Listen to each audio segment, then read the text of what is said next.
Hey, this is Shane Blackledge, and you're watching Kindom Minded.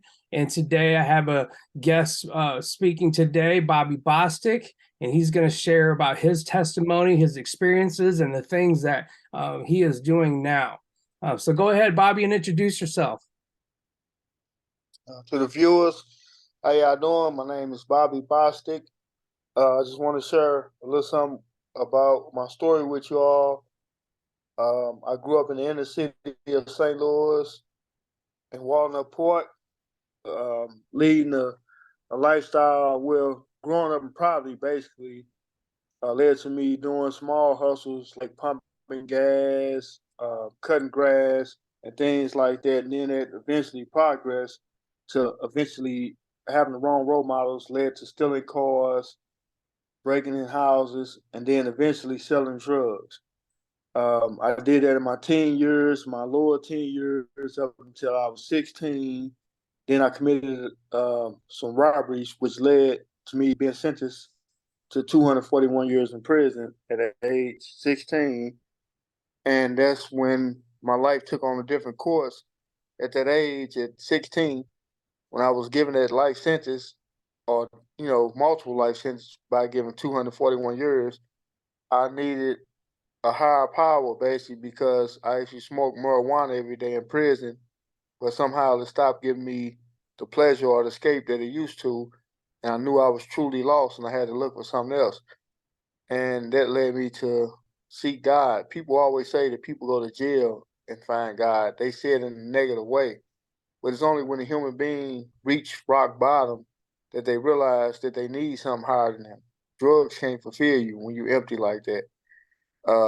Love, sex, nothing can fulfill you when there's a true emptiness. And sometimes He take us to rock bottom. He take us away from everything to make us know that we need Him. And then once we do that, it's nothing else to look for but God. And once you find that peace with God, you come into your whole self. You find your life purpose.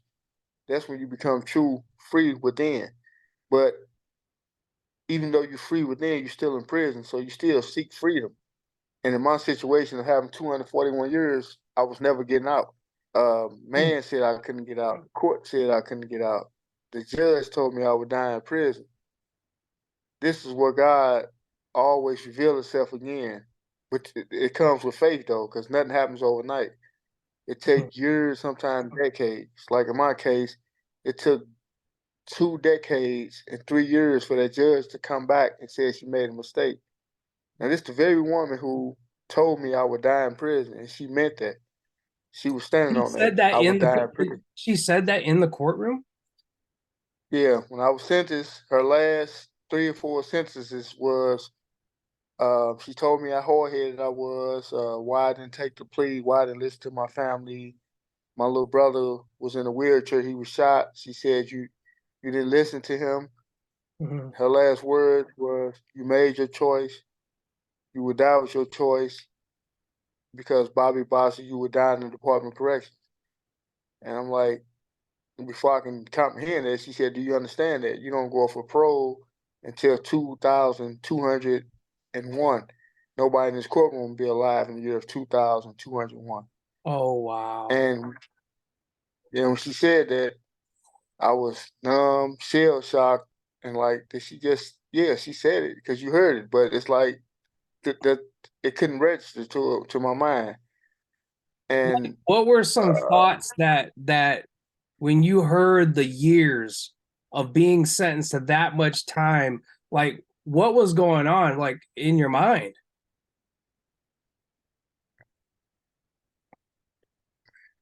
there wasn't no thoughts. It was more feelings. I mean, you can certain things you can't even think. You know what I'm saying? That was one of those moments where I couldn't even think. All I could do was feel. And it was like all I felt was emptiness and loss. Like did she just and I just looked over my mom and I saw the pain in her face. The words killed her literally. Oh And it was man. like, man, why did she do this right in front of my mama? And it's like, man, you know what I'm saying? Like I know I gotta go do this time, but what about her? You know, like what you just did to her. And it's like, damn, man, but again, this is where God come in at though, right? Yeah. when So people say, did you "How did you grow get up? through that?" Did you grow up going to church at all, or you just found God in prison? Was there you Nah, finding I God or mean, having a relationship before prison? yeah, I mean, no, that it was going to church was more of a forced thing back then. It's Monday, Wednesday, and Friday. You go to church. Like these are the rules of the household. Your grandma, you got to go to church. You know how it go. They make you go to church, but I never had no spiritual experience. I just was at church. Mm, Uh, so I never had no true relationship. I always knew God, and that's what coming in with prison. You always had to have some. Well, I had something because I knew I needed something bigger than myself, and that's why I turned to spirituality, God, in prison. And when I did, that's when I found myself, and it was right at that time that was my fifth year of incarceration, but my third year in prison. My mother had died. She was 42. She died of cancer. And oh, when she died, I knew I needed something bigger than myself. It was nothing to hold on to. When she was gone, it felt like it was nothing left, nothing worth living for. I mm, wasn't gonna kill myself. I never had thoughts of suicide. I never thought nothing like that. But it's like, well, somebody finna feel the pain I have, and since they want to tell me I'm gonna die here, then I might as well die for real. Let's just, But I never gave into that feeling of hopelessness. So it's like I had to find God, and when God gave me a certain peace, I missed her, I mourned her, but I just had to accept God's will. It was her time to go somehow, because wow. without a winning train, and in my grief, I wanted her life to be remembered. I didn't want her struggles as a single mother to go unnoticed. The things she'd been through. So I wrote my first book was her biography, but it was dedication to all mothers and what they go through trying to raise hard-headed kids that don't want to listen. All the pain and sacrifice that mothers go through trying to raise us. And I didn't want no kid to experience that pain that I was experiencing. Had lost my mother and couldn't tell I was sorry or couldn't show her the positive things I was Mm, doing because she no longer here. So I wrote that book as a dedication to mothers to let them know that we do understand, even though we don't know how to show y'all in our rebellion, but we appreciate y'all and we sorry. And to tell us kids, man, listen to your mother because these are your first teachers. mm, Paradise at the feet of a mother, man. And we'll never find paradise without respecting our parents and knowing who, especially our mothers, is because this the one we come from. But yeah, these are the very first people we rebel against. First, we start rebelling against our parents. Then we rebel against society. yeah, And I was telling kids how wrong we are in doing that. yeah. And then What's the let's name of fast the book? forward. The book is Dear Mama: The Life and Struggles of a Single Mother.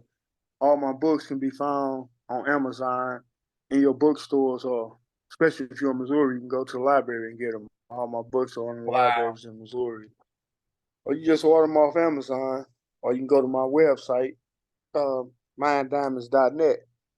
Um, but the story is how God works, just how God works in everything. It's just because when you come full circle, 20 some years after my mother died, 23 years later, the very judge who told me I'm gonna die in prison, came and went to the media and said, okay, look, I made a mistake.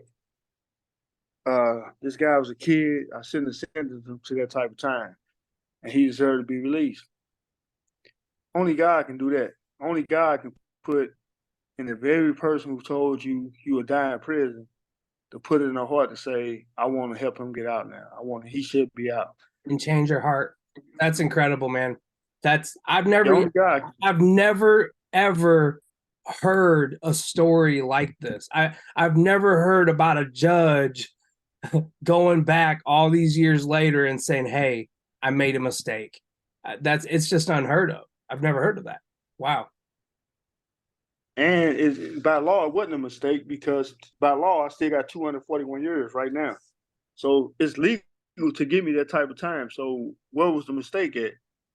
Mm, In that sense, maybe it was a lot of time. That was wrong. But by law, I still can have 241 years, which I still got. I'm on parole, serving a 241-year sentence.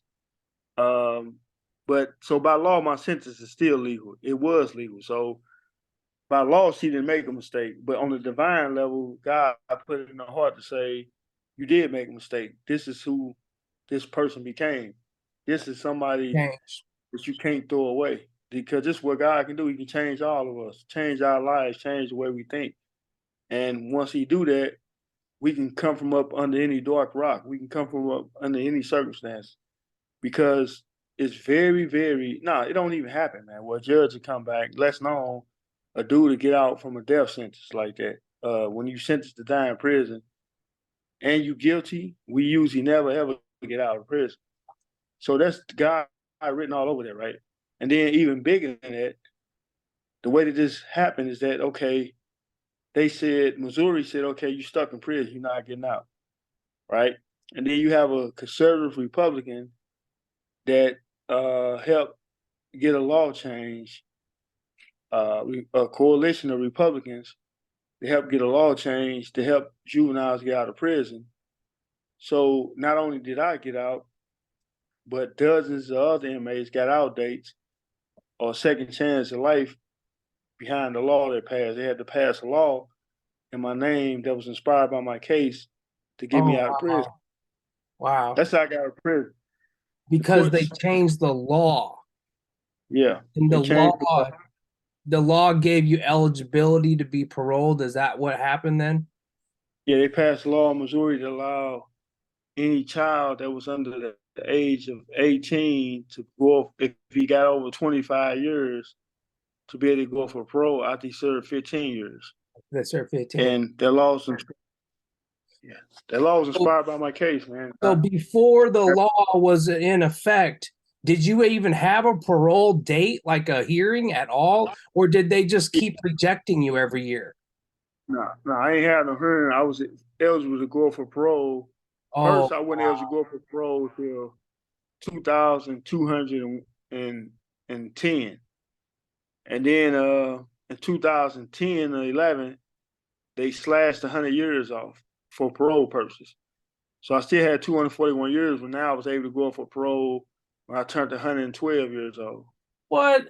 Which, yeah, but they took it from 212 years old to 112 years old, Right. which I would have been dead.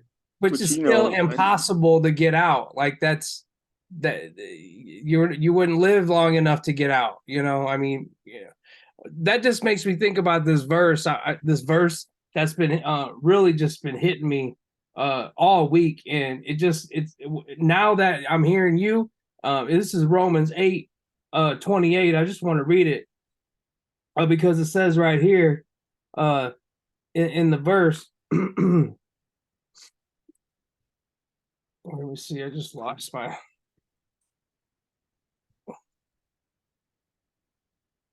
And we know that for those who love God, all things work together for good for those who are called according to his purpose. It's like the things that happen to us, the experiences and the pain and the trauma and the things that happen to us. It's like God knew that he could turn things for good. And I believe that's really what he's done in my life, from coming from a life of poverty and drugs and gangs and prison, and to now full circle going back to prison. And now, how long have you been out now? I've been out 10 months now. 10 months. Wow. Yeah. And so what are some of the things that you're doing now that you're out? Oh, now that I'm out, I got 8 books on Amazon. And when I was in prison, I took Toastmasters for like 10 years. So I do, I'm self-employed. I do public speaking and I sell books. And in addition to that, I go into the 3 juvenile detention centers, St. Louis City, County, and as well as Hogan Street, to talk to kids. I teach a writing workshop 3 times a week at 3 different juvenile detention centers. I teach kids how to write business plans, how to write job resumes, how to write essays, how to do art, because art saved me in prison. And I know if these kids learn how to take their illegal hustling habits and to be legit entrepreneurs, they can become legit businessmen.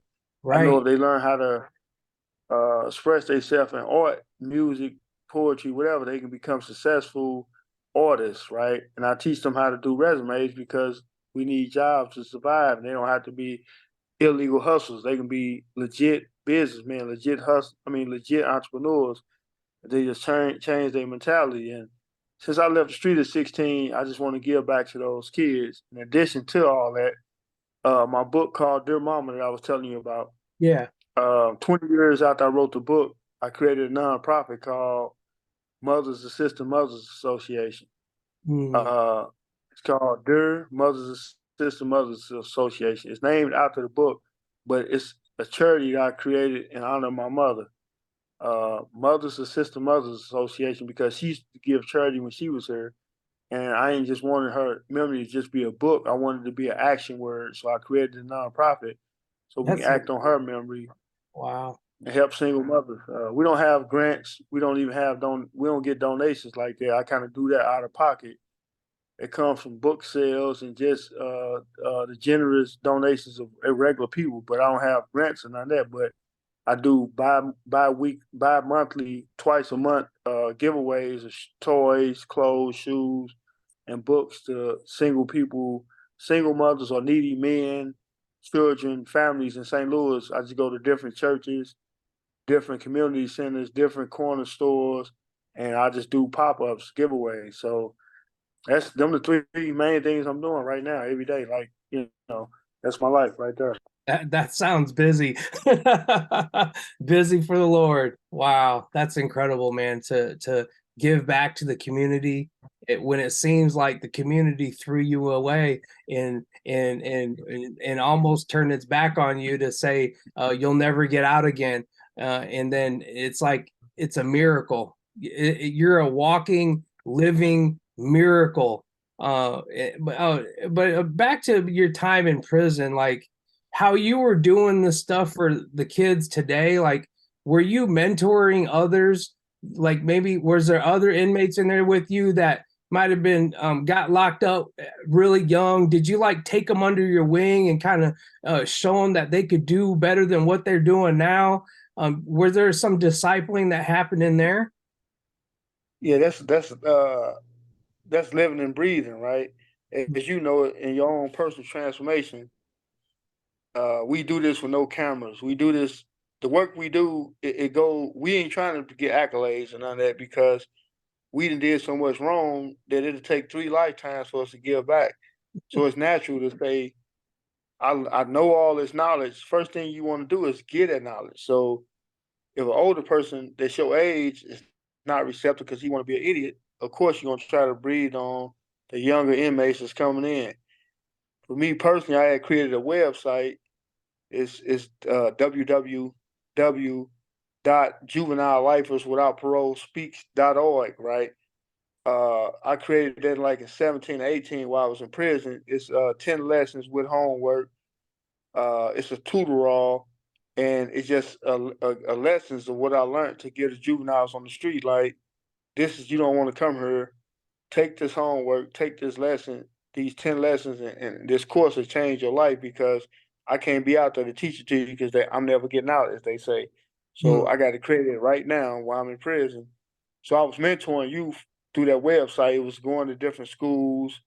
It was wow. shared in schools in England, all this while I was still in prison. And I wanted to help kids, but I couldn't. So when I did get out, that website's still up right now. It's still in use. But when I did get out, I took it personally to the schools, and I took my writing workshops personally to the juveniles that I used to sit in when I was younger. Like, knocked on the door and say, "Man, I want to come in and tell my story." They was like, "Okay, we remember you from when you used to be in here when you was younger. We're gonna let you in." So every week I go in to teach the kids the workshops, and I take them food too, mentor them when they get out, try to take them to job interviews. Some of them end up going to prison, so I talk to them on the phone, et cetera, et cetera. So it's it's like breathing. Once you become doing the work of God, this is what you're assigned to do. So Just do it's it. Right. yeah. Right. Wow. Wow. That's incredible. What are some of the biggest challenges that you have faced in coming out? I know for me, when I got out of prison, I put in 75 job applications when I got to the halfway house, and with my felony conviction, and I had some assaults on there and some violent crimes on there, nobody wanted to hire me, and it took months for me to get a job, and I was really discouraged. And I ended up relapsing and going back to prison and going in and out because of my struggle with transitioning back out and not having the right support group. And I didn't have a church family, and I just didn't have the support that I really wanted to have in getting out. So I struggled with that. Can you talk a little bit about your transition? Actually, I was very blessed because I had 6 books out on Amazon, so I was able to save money. Then they gave us a stimulus, like they gave everybody on the street. I Mm, saved that, and I saved my book proceeds. So I got out, purchased a car, got my license in 10 days, purchased a car that I bought right off the lot because I didn't have no credit. The good car, I still got it to this day.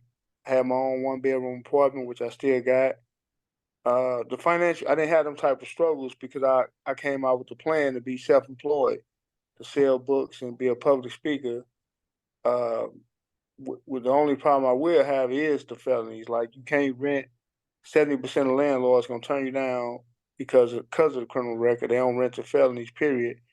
And also, the ones who do say they're gonna rent to you, the houses look so the conditions at those apartments be so horrible that as a human you wouldn't want to stay there. So these are the obstacles you're gonna forever go through with a felony record. That's what I always tell these juveniles. Like what you're doing now gonna affect you forever, man. Because this one felony, well, those 17 felonies that I caught at 16, right now is gonna affect me the rest of my life. I'm on parole rest for of the rest of life. my life.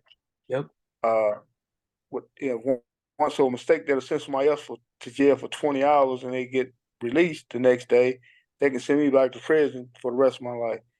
And these kids don't understand that. Like, what you doing now? You can't vote. Certain these rights are taken away from you. You can't carry firearms. Whatever the normal citizen can do, you ain't gonna be able to do because of this felony that you created at 16, that you committed at 16. And I'm still suffering that, but I'm not suffering because I'm free. God is too good to sit around and suffer. Like Mm-hmm. uh, sometimes we go through pain in our body, but once you on a spiritual mature level, you understand that while you hurting, God still got wisdom even in the pain we go through. It's just like the pain of 241 years that I went through. He made me into the man I am through that pain and suffering. So it's like the diamond. They say you got to polish the coal, you got to heat it up before you can see the refinements of the diamond. So that's life too. God had to polish us. He had to take the coal off us so we can shine like the diamonds that we are. And he's still putting work. A diamond can be perfected even more. So he's still perfecting us and getting us better while we still falling short, still not living up to.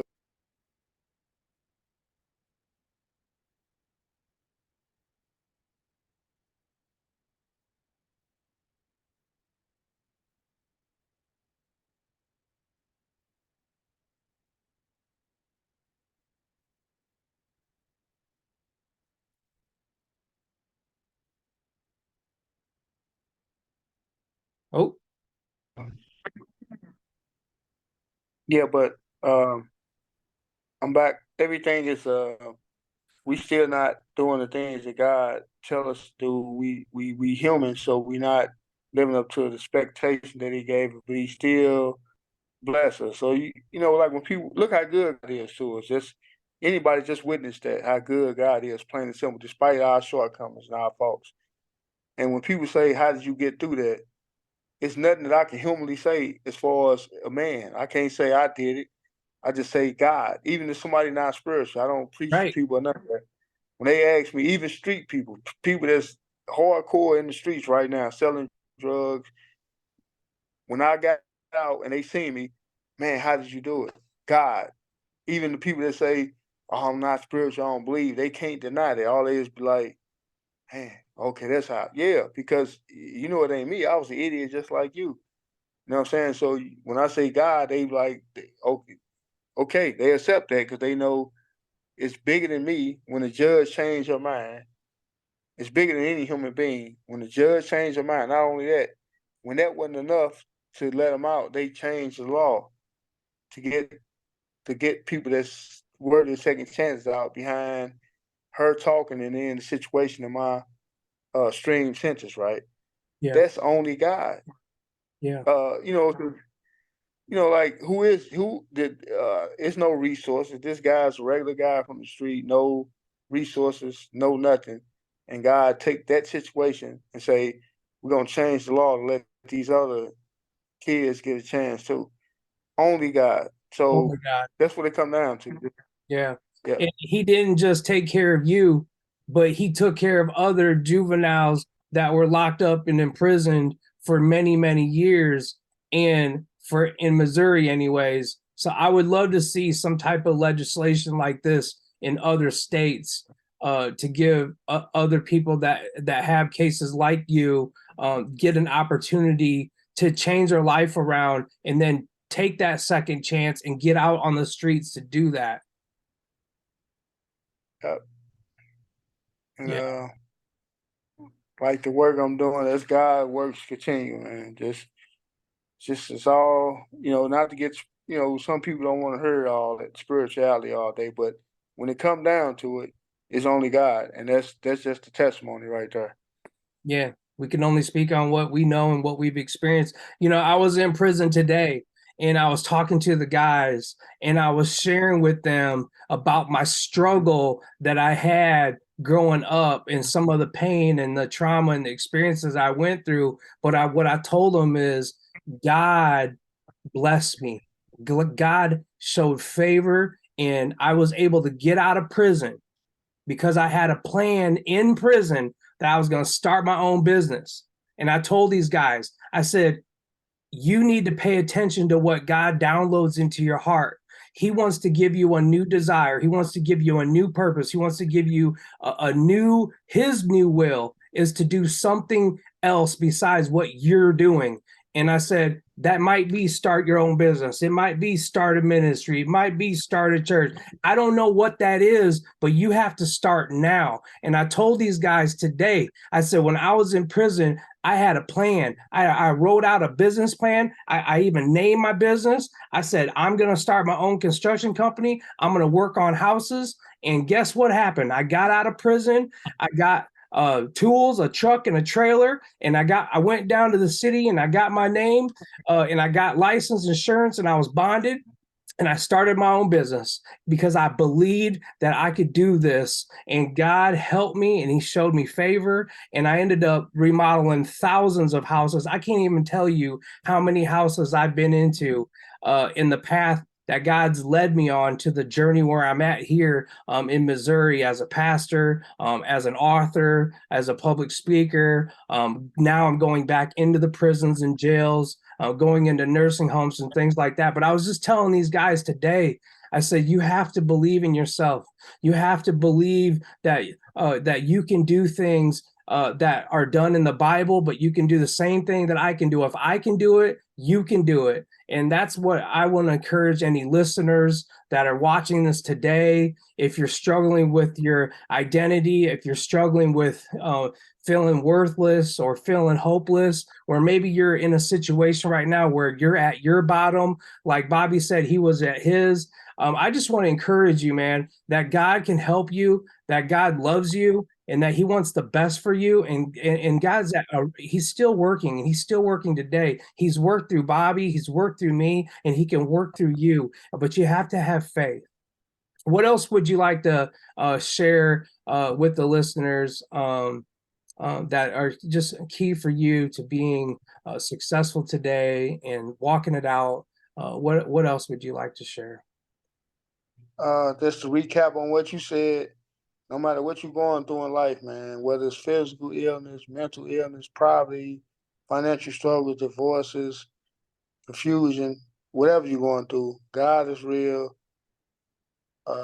Using my life as a testimony and Shane's life as a testimony, you can get through whatever you're going through. Just trust and believe in God. It may take 2 years. It may take 3, 4, 5 years. It took 22 years for the judge to come back, but 27 years for me to get out of prison. So no matter how long it takes, you got to have faith. You got to have faith, evidence, and things unseen, but the substance of things hoped for. You hoping for it, you got to have faith. You can't see it, but you got to have Yeah. faith, whatever you believe, knowing that God is real and it can happen. Just keep believing, even though nobody else can see it. Like when you told them guys about your business, it's like, yeah, you're gonna get out and start a business. Okay, all right, whatever. We heard that before. You got out, you did a successful businessman. Me believing that I would never, no, that they said I wouldn't get out of prison, but me not believing that Mhm. and having faith in God, and God said, okay, you have been faithful. You kept believing. Heard the doors open. That didn't happen in a vacuum. Stuff like that don't happen by luck, man. Right. Being a businessman, going to remodel those houses, you had to have determination to get out of prison. Like, I'm not going back this time. I'm gonna be successful. To write the book, you had to sit in the house and write that book. You could have been out at a club, at a bar, or you could have been out doing anything, but you had to lock yourself in the house to write the book, to get the world the gift that God gave you. The same way out there. People may ask, wondering what gift do you have? You have a gift, just look for yourself. God gave us all a reason to be on this earth. So you got a purpose. People need that gift that you got. You cheating the world of your gift if you thinking you don't have nothing to offer the world. Lock yourself in the house, read, study, pull your gift out, give it to the world. And in turn, you helping people, but in turn, God will allow you to get financial gain from your gift because you help and serve in His community. He'll help you get out of your poverty with your own gift. So God gonna make a way if you believe. Just keep believing, even when it seems hard. No matter what you're going through, believe God is real. Uh, just look at the evidence. If you don't believe in what I'm saying, look at the evidence how real God is. He'll come through for you, even though it don't seem like He ain't coming fast enough. He gonna come through in His wisdom. When you go through your struggle, it's to make you stronger. So when the blessings do come, you can appreciate it. When the blessings do come, it's justify your belief in God. Not for you because you always believe, but for the dollars. When they see it, you Hmm. successful, then they understand this is how God is real. They didn't believe. You believe. That's why you held on. I believe. That's why I held on for 20 some years, knowing that God was going to release me one day with no evidence, with no proof. I had no proof except my faith in my soul, and that was enough to say God gonna get me through, and He did, and He allowed me to be free. Whatever you're going through in life, hold on to God. Have faith in every way, and just know that God, He's there. He's real, and this is not no preaching. This is reality. Just believe and hold on to God. And that's my testimony to you all and encouragement and advice I got to the list.